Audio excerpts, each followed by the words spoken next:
Welcome back to another episode of Shifting Schools. I'm your host, Jeff Ludic, along with my co-host, Trisha Friedman, who's off today. We bring you voices from around the education sphere that help you shift our schools and classrooms as we prepare students for their future, not our past. If you are a first-time listener, welcome to the show. And you've caught us in the middle of our mini-series on the power of play, where all summer long, we're interviewing educational leaders around the power of play in our own lives and the lives of our students. Before we dive into today's episode, let me ask you this simple question. When was the last time you experienced hard fun? You know, that kind of challenging yet rewarding fun that keeps you engaged and learning. Well, today we have a fantastic conversation lined up with two incredible guests who are experts in making learning both fun and effective. We'll be talking about Ludic pedagogy, a concept that intertwines fun, play, playfulness, and positivity in education. Our guests, Sharon and Keith, are both professors of higher education in Canada, and together they authored the book, Ludic Pedagogy, a serious fun way to teach and learn. For more information on the book and how to reach out to Sharon and Keith, make sure to check out the show notes below. This book explores innovative teaching methods in classrooms at all levels of education, and that's what we get into in today's episode. Before I get you over to our conversation, here is a quick word from today's show sponsors.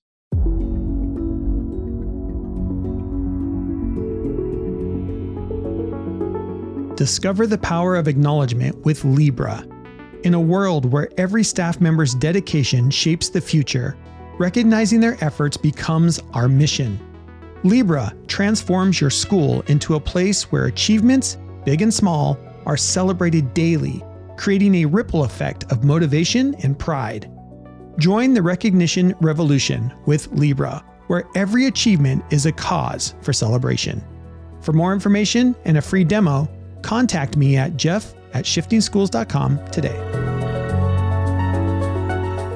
Librarians, meet MackinVision, the future of library management.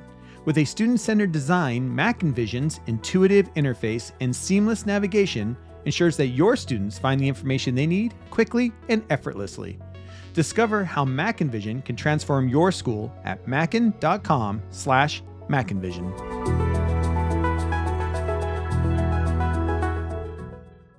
All right, and with that, get ready for an enlightening conversation with Sharon and Keith as they share their insight and practical tips on making education a fun and rewarding experience for all.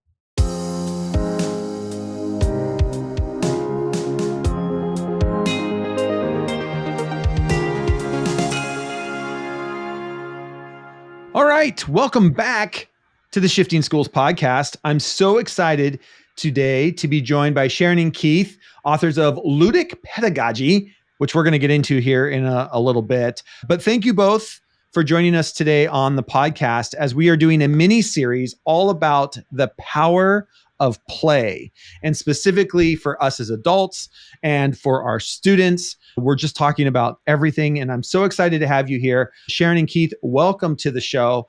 And as we get started, my first question to you is, can you explain what Ludic pedagogy is? Keith, I believe you've got the first question here. All right. Ludic pedagogy it's a very simple model of pedagogy. And really what it is, it brings in 4 elements: fun, play, playfulness, and positivity. And they all interact and they all play a somewhat distinct role within the model. So fun is the intrinsic motivator, right? We want students to have fun so that they want to come to class, that they want to engage with the material. Play is the activity. That's the thing that they do, whether it's a game or some other activity in class. Playfulness is the attitude. So it's the way that we as instructors and students hopefully approach the material. And that's ideas of humor and curiosity and creativity. That's all rolled into playfulness, the attitude.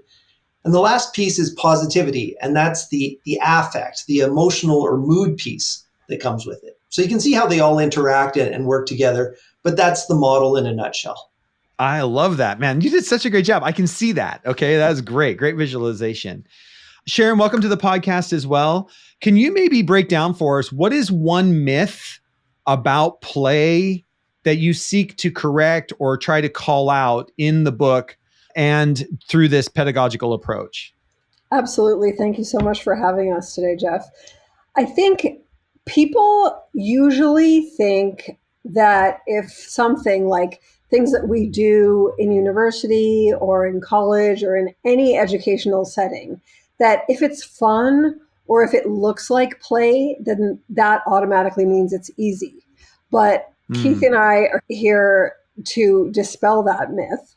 And we are proponents of the idea of what people have called hard fun. That is, that means like something that's fun, even though it's really hard, or something difficult that you might try to accomplish or complete or understand or something like this. And we suggest that hard fun is actually really rewarding. So I think Keith has an addition to my response here as well. Yeah, similar to what Sharon said, one of the myths, or maybe the myth that we try to dispel, is the idea that work and play are polar opposites. Right? That's absolutely not true. Research shows that when work and play exist together, there's a whole number of positives, the specifics of which depend really on the specific context. But if we're talking about the higher education classroom, there tends to be higher levels of learning, there tends to be lower stress, greater social bond formation, and so on. So the idea of fun and play isn't the opposite of work. It isn't the opposite of learning. We're not making things easy.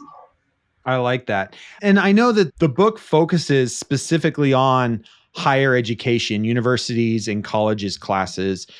Why is your focus there? And are you seeing movement in this way? Because I'm thinking back to my own college days in the 90s where it was very much a sit and get world. Are we still seeing that at the university level? Not in my classes, Jeff. Absolutely not. I need to take your classes, Sharon. I love that. Okay. Oh, it's super fun. One of the funny things I always share is that I have a fourth year class that students there's always a wait list for that class. And I remember this one time we were just starting an activity. A student left to go to the washroom, came back, and everyone was in a different seat. Everyone was in a different place. And he stood there and he waited for his friends to wave their arms and say, "Here we are, we're over here." And he looked at me and he said, "I should have known if I left that I'd be coming back to something different." I love that. And more generally speaking, outside of just our classrooms, I think there is this movement towards more play. There's still a long ways to go, but there is a general trend away from the chalk and talk or the sage and the stage models of higher ed. It's slow going. There's still a lot of that out there. And I think there's this idea, I'm just wondering where this goes from you coming from a higher ed standpoint. And I love that we have you on because I think a lot of times, a lot of our focus and a lot of our audience are K-12 educators. And we're thinking that, we've got to prepare kids if we're preparing kids for university and colleges, and whether that's 4-year or 2-year, they need to know how to learn by sitting and taking notes and listening to a good lecture. And we know that things are moving that way. And then from your standpoint in higher education, I'm thinking of even like when we're looking at the workplaces of today. First of all, a lot of workplaces now, we're working from home more. And I'd love to dig into how do you transition some of this to online as well and high flex. I saw that in your book. That's a big thing that I support as well. But also just what changes are we seeing in the workplace? Like one of the things that comes to mind for me is when I think of the big tech companies. Being here in Seattle, we've got Amazon and Google at our back doorstep, and they seem like they are quote unquote fun places to work. They've got ping pong tables. Amazon has their 2 big terrarium balls downtown where you can go and work anywhere when they've got birds in there. And it's just it's a different experience to work than it is to say I think our notion of sitting in a cubicle. Are you seeing any of this as far as using this pedagogical approach in university? Is this supporting students who then go into the workforce to be in these places that are quote unquote more fun because work and play are the same? Are you seeing anything? I think that's a longer discussion than the half hour we've got here. Okay. But coming out of the pandemic, we're facing all these issues like quiet quitting and the great resignation and all these kinds of things where people discovered that life's too short to sit in a cubicle. Yeah. Right. So there is the start, I think, of this movement to not necessarily role play into the workplace, but recognizing that there has to be more in it for the employee. And hopefully that these ideas roll out into the workforce, because life's too short to work a job you hate. Yeah, I love that. Sharon, did you want to add anything to that? Yeah, I think when the students we have right now experience the notion of hard fun, and that learning can be fun, and that hard work can be fun, these kinds of things, that as they are employed and then become leaders, then shifting the workplace into a more fun environment, I think, is going to be more possible. So I think Keith and I, as we're creating our classes and our Ludic pedagogy model, we're thinking about shaping leaders for later. So when they get into the workplace, they're transforming the spaces even more. I love that. You've used this term hard fun now a couple of times. Can you maybe give us an example or break that down? When you say hard fun, what does that mean? What does that look like in a classroom environment? Do you want to take that, Keith, or do you want me to? Thanks. Let me give you a more general example, and then I'll try and give you a classroom example. Jeff, do you play video games? No, not since Duck Hunt. Okay. You're familiar that usually at the end of a video game, there's the big boss, right? Yes. It's hard, right? It's more difficult to beat them. But people keep coming back and trying to win that level or defeat that big boss because it's fun. Not because it's easy, but because it's hard. Right? That's the idea of hard fun. If a game is too easy, we don't play it because it's too easy. So that's the idea of hard fun. I teach a class on negotiations, and it's not a matter of winning, but the situations that I give to the students to negotiate, it's difficult, right? There's a lot of information. They're negotiating against a classmate who's as well, if not more prepared than they are. And it's fun, but because it is difficult. So that's the idea of hard fun. Oh, I like that. Is there a specific way you structure that? Like, how do you structure that learning experience for students? Is in the negotiations class or in general? Yeah, or just in general. Is there a specific structure that you try to, are you doing, is it almost like an inquiry cycle that you're going through? Do you have some kind of structure that you lean on when you're creating these things? Not like, how do you know something's hard fun? There's the two pieces, right? Is it hard? Is it fun? So the first piece is it's got to be fun. Okay. And fun to the students, not fun to you. Both. Right? Okay. If I'm not having fun in the classroom, the students aren't going to have fun.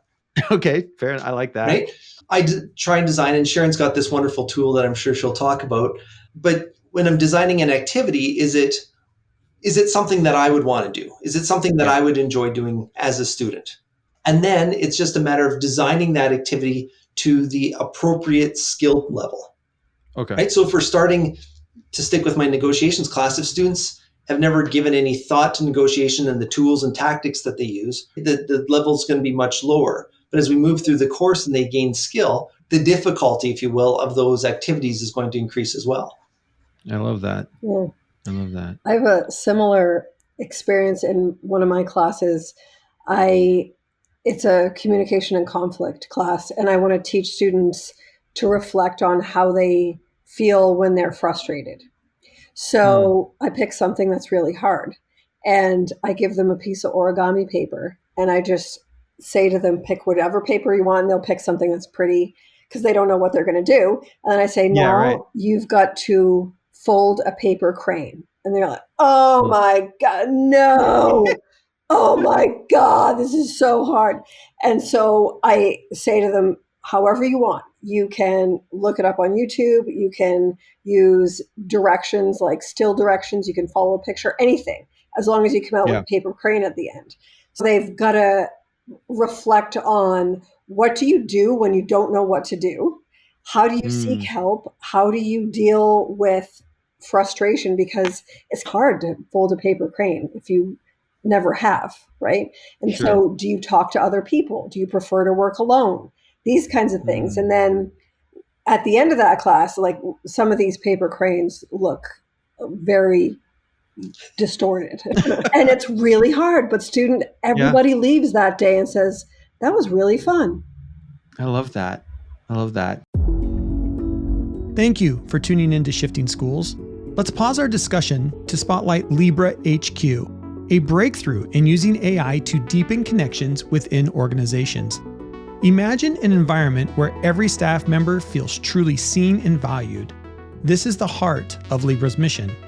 Lebra transforms how leaders celebrate and recognize the personal and professional milestones of their team members. It's not just about reminders. Lebra's AI dives deeper, offering insight into enhanced team cohesion and promote a culture where support and acknowledgement are paramount. Picture a school where every individual is acknowledged, from work achievements to personal victories, creating a culture of appreciation in just minutes a day. In these challenging times, where the demands on educators have never been higher, Lebra offers a way for school leaders to lead with true empathy and compassion, ensuring every team member feels an integral part of their community's success. Discover how Lebra can revolutionize your school's culture.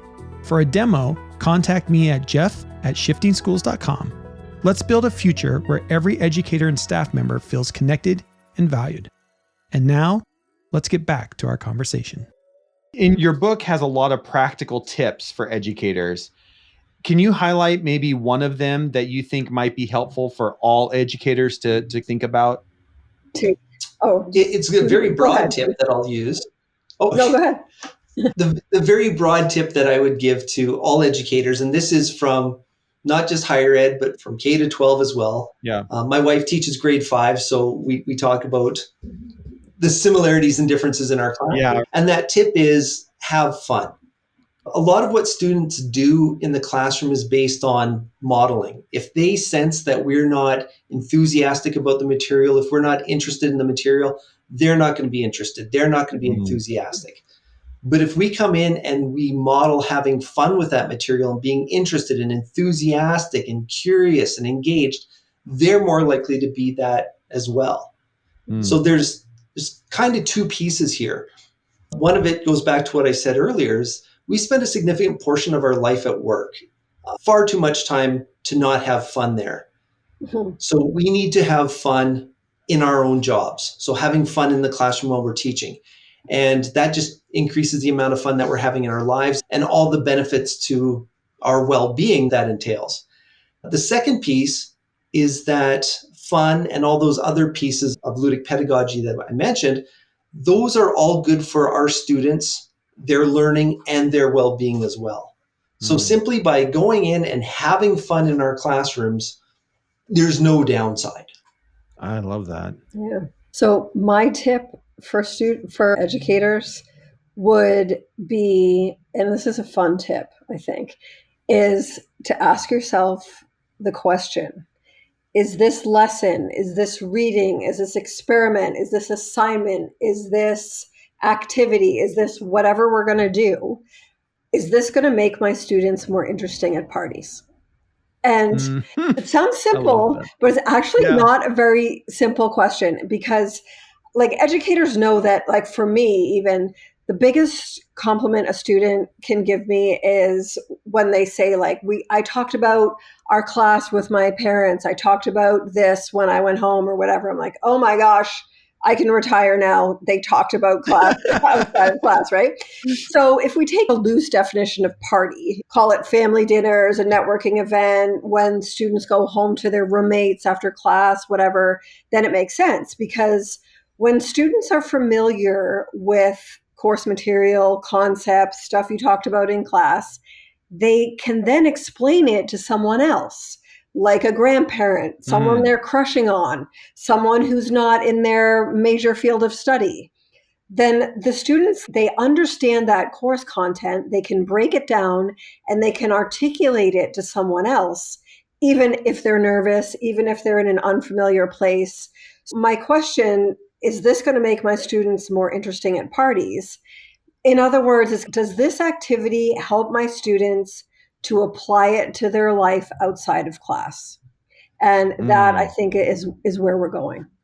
It's so great. As you're both talking, I had a teacher that when I was working with a school district and I was training all these teachers, and we were talking about doing a lot of this, right? Like how do you make learning, especially for K-12, you've got such a wide range. And how do you make learning fun for kids? And part of it is just understanding where kids are coming from and what they're doing. And I had this 8th grade teacher who was teaching different ways to be persuasive, right? All the different ways that we can persuade other humans to do things. And his hard fun was, okay, we're going to learn all these different ways to be persuasive, but I want you to pick something that you've been asking your parents for. And I want you to use one of these persuasive strategies in text messaging, only through text messaging. So that's your vehicle. You have to use text messaging. And I want you to persuade your parents to do or give you or buy you whatever this thing has been going for, because now we're learning about persuasive.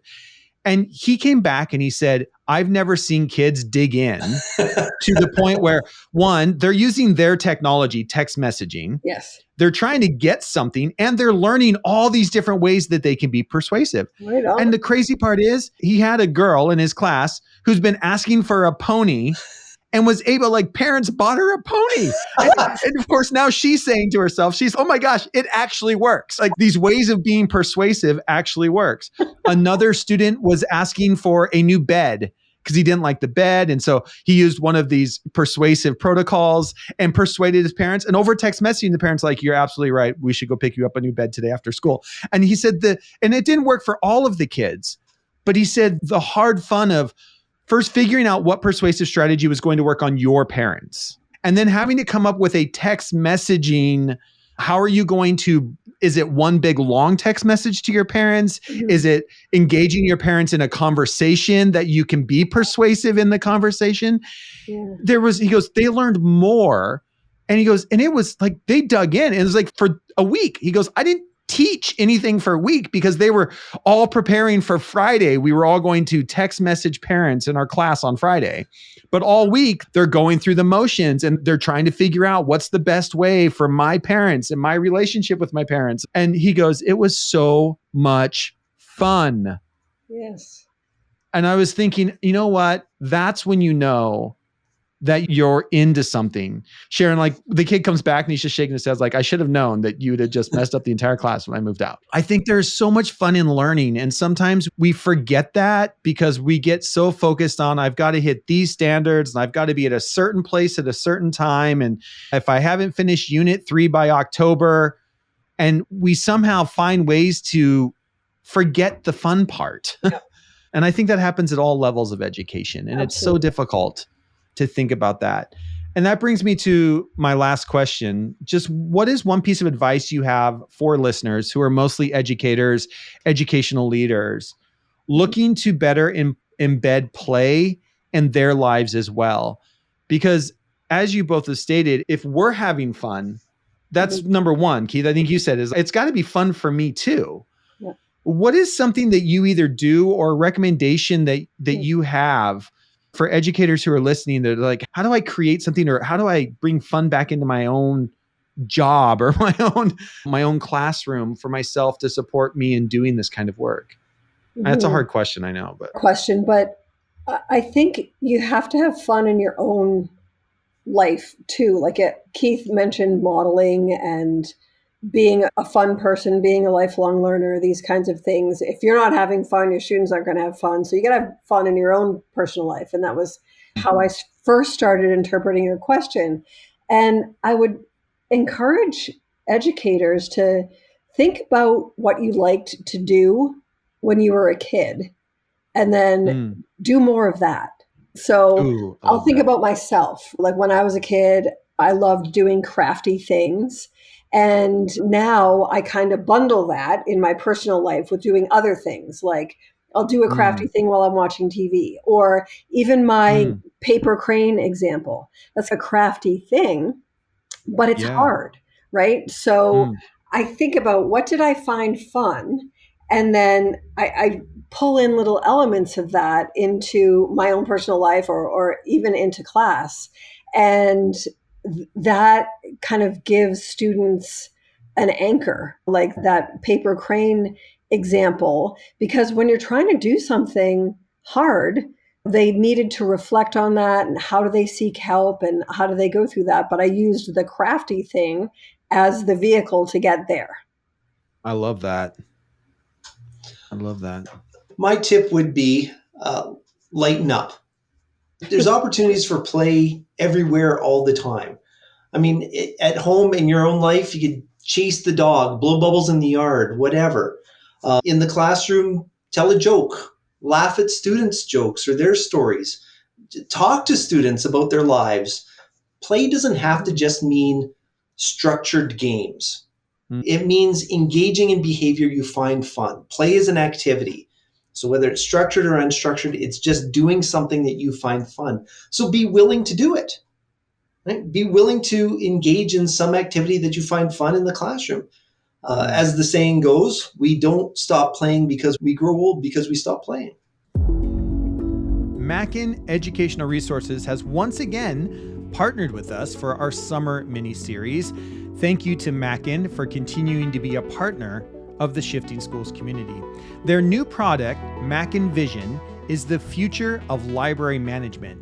Created with your students' need at the forefront, MackinVision offers a user-friendly interface that simplifies navigation, making it easy for students to find what they need.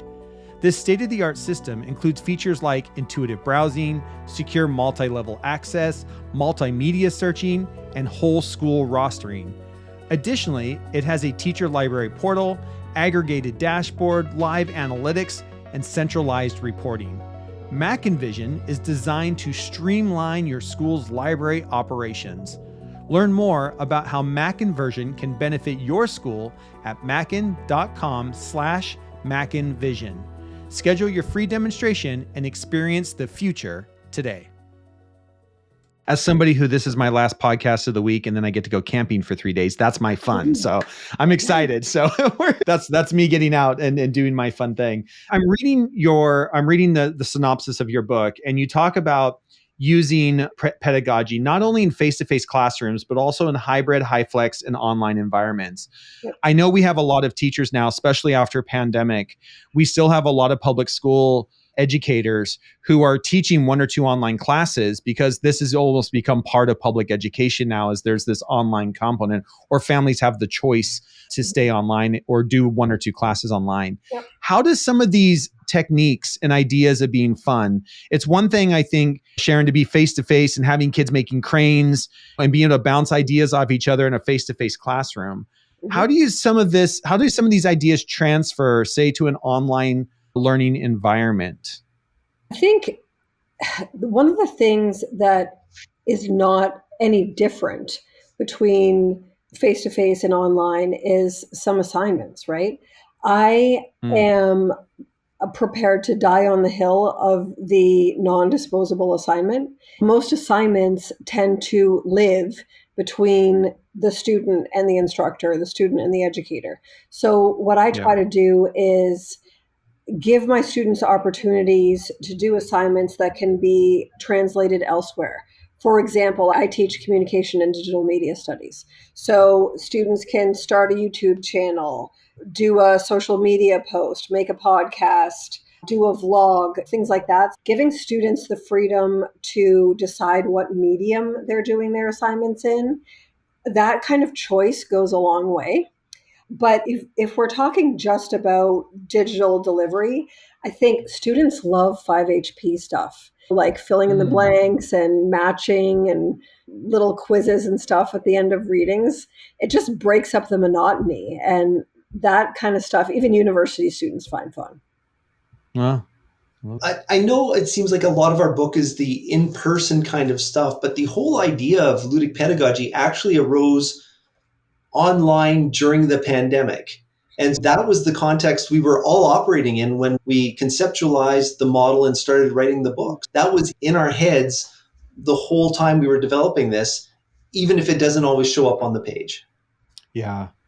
Yeah. Because I'm looking at this, and through the pandemic, I was supporting, my team and I supported over 178 school districts and 22,000 educators around making that transition to teaching online. And I agree with you. I think a lot of these things with small tweaks still make sense. There is a lot of way you can bring fun and engagement through screens by making small little tweaks. They don't always have to be like, it seems like I think a lot of times it seems like it's a bigger lift than it actually is to actually get engagement through screens. And maybe that's just me because I spend a lot of time on them already, but and that was a lot of the things we were doing. And Sharon, you talked about this. A lot of it has to do with choice around, yes, you can do a YouTube channel or a podcast, like that ability to give choice and ownership no matter the age of your students is a critical component to introducing fun. Because if I want to do social media, that's fun for me. It's hard fun, but that's fun for me versus I want to do a podcast or I'm going to someday be a YouTube star. So let me start my YouTube channel now. Making it personal is also a way of making it fun, regardless of how your class is set up. And how often, and this is just a question to every educator that's listening, how often are we making sure we're giving choices so that students can find their own fun within the assignment, the assessment, or the learning activity that we're preparing for them? Instead of saying, I'm sorry, this one has to be an essay. Really? Does it have to be? I don't know. That's the bugaboo with fun, is that it's a very subjective thing. What's fun for me might not be fun for you or Sharon. And what's fun for you two might not be fun for me. You're right. In giving this choice, we're more likely to find something that each of the students is going to find fun. I love that. I am so excited to have you guys on as guests. Thank you so much for your time. The book, which I highly recommend, regardless at what age level you teach, is worth going and having a look at and purchase and a read. This series is coming out over the summer. A great time to go buy the book. Find yourself a fun place to sit and read it. Ludic Pedagogy, a serious, fun way to teach and learn. Sharon and Keith, thank you so much for being on the podcast with me today. If people want to learn more about you or they want to reach out to you to have further conversations, what's a good way for them to do that? The book is available at all booksellers online. Your local bookstore is a great choice. I am on Twitter, which I'm still calling Twitter. I like it. Yes, and Instagram and TikTok, all the same handle. Dr. D.R.S. Lauricella, Lauricella. And Keith? The best way to make sure that you reach me is email me, edmundsk@brandonu.ca. You can find me on social media too. I'm occasionally lurking out there. Okay, awesome. We'll make sure that links to all of that are in the show notes as well. Again, thank you both for being here and sharing your wisdom. And as we continue on our mini series about the power of play in the classroom. Thank you both. Thank you. It was fun.